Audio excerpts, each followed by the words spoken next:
Certa vez um jurista comunista fez uma longa palestra sobre os princípios do comunismo, para que depois o filósofo Krishnamurti falasse a respeito. Como ele iria lidar com a proposição de que o Estado era tudo, e o indivíduo, subserviente à todo-poderosa autoridade central?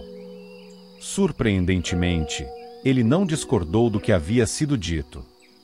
Quando falou, foi como se houvesse deixado seu lugar sobre a plataforma, de frente para o advogado, e cruzado para o outro lado, para enxergar a condição humana a partir do ponto de vista do comunista e através de seus olhos. Não havia qualquer senso de confronto, apenas um exame conjunto da realidade por trás da retórica. À medida que o diálogo se desenvolvia, tornou-se uma penetrante investigação sobre como a mente humana, condicionada como é, seria recondicionada para aceitar a doutrina totalitária, e se reeducar a raça resolveria os problemas que atormentam os seres humanos, não importando onde eles vivam ou sob qual sistema social estejam. Havia mútua investigação dos caminhos através dos quais a filosofia comunista de fato operava, e dos meios utilizados para se lidar com conflitos. E, basicamente, questionava-se se remodelar, redefinir os padrões do pensamento e do comportamento humanos de fato libertaria o indivíduo ou a coletividade do ego, da competição e do conflito. O jurista ressaltava a necessidade do controle totalitário, afirmando que todos deveriam caminhar de acordo com a política escolhida e ser levados a aceitar. Nesse ponto, Krishnamurti recuou e iniciou-se um diálogo entre ambos. O que acontece? Perguntou ele, quando eu, como um indivíduo, sinto que não posso caminhar de acordo com a decisão do Comando Supremo.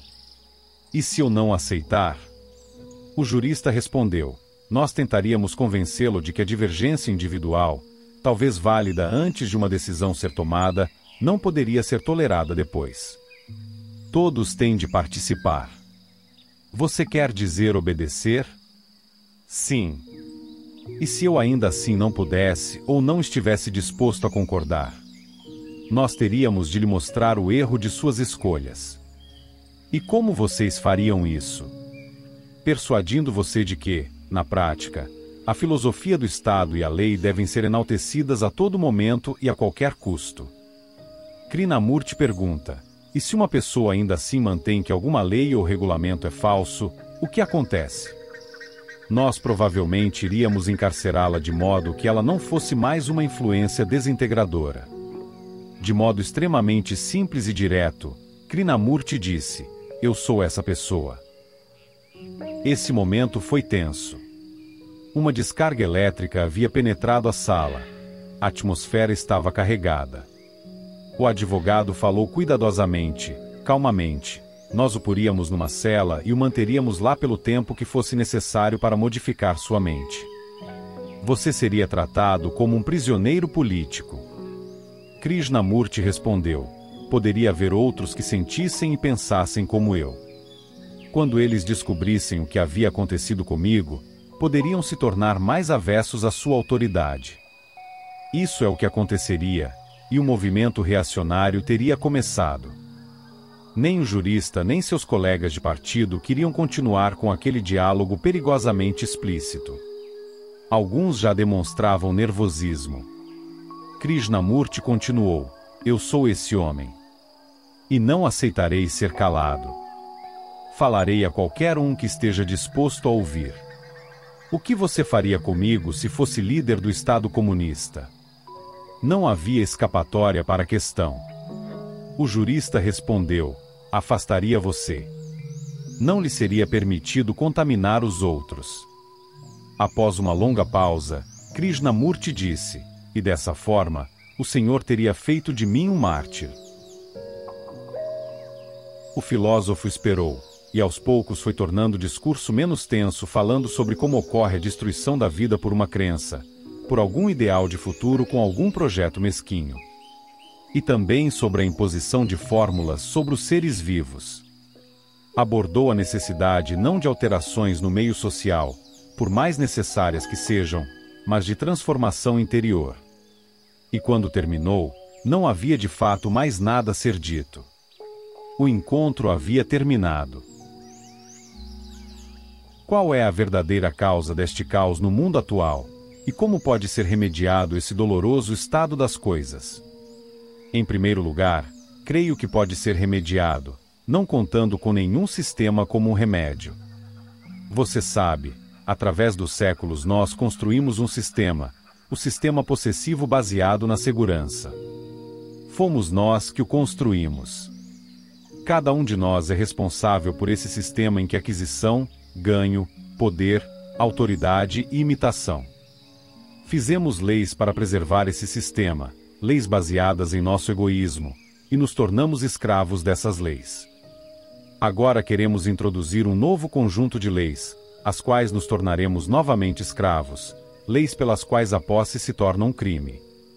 Mas, se compreendêssemos a verdadeira função da individualidade, então enfrentaríamos a causa raiz de todo esse caos no mundo, esse caos que existe porque não somos verdadeiramente indivíduos. Por favor, compreendam o que quero dizer com indivíduo, não quero dizer individualista. Há séculos temos sido individualistas, buscando segurança para nós mesmos, conforto para nós mesmos. Temos contado com as coisas físicas da vida para nos dar refúgio interior, felicidade, tranquilidade espiritual. Nós estávamos mortos e não soubemos, porque imitamos e seguimos, exploramos cegamente as crenças. E estando espiritualmente mortos, naturalmente tentamos realizar nossos poderes criativos no mundo da aquisição. Daí o caos atual em que cada homem busca apenas sua própria vantagem. Mas, se cada um individualmente começar a se libertar de toda imitação, e começar assim a realizar essa vida criadora, essa energia criadora que é livre e espiritual, então creio que não procuraremos ou daremos ênfase à posse ou à não posse. Toda a nossa vida é um processo de imitação. Se a opinião pública diz, portanto, devemos fazer. Não estou dizendo, por favor, que você deve ir contra todas as convenções, que deve fazer impetuosamente o que quiser, isso seria igualmente estúpido. O que estou dizendo é o seguinte: já que somos meras máquinas, já que somos impiedosamente individualistas no mundo da aquisição, eu digo, libertem-se de toda imitação e tornem-se indivíduos. Questione todos os padrões, tudo que diz respeito a você, não apenas intelectualmente, não quando se sente à vontade com a vida, mas no momento de sofrimento, quando sua mente e seu coração estão aguçados e despertos. Então, nessa compreensão que vem da descoberta dos valores vivos, você não dividirá a vida em seções, econômica, doméstica, espiritual. Você a encontrará como uma unidade completa, como um ser humano completo. Para acabar com o caos no mundo, com a agressão e a exploração implacáveis, você não pode contar com nenhum sistema.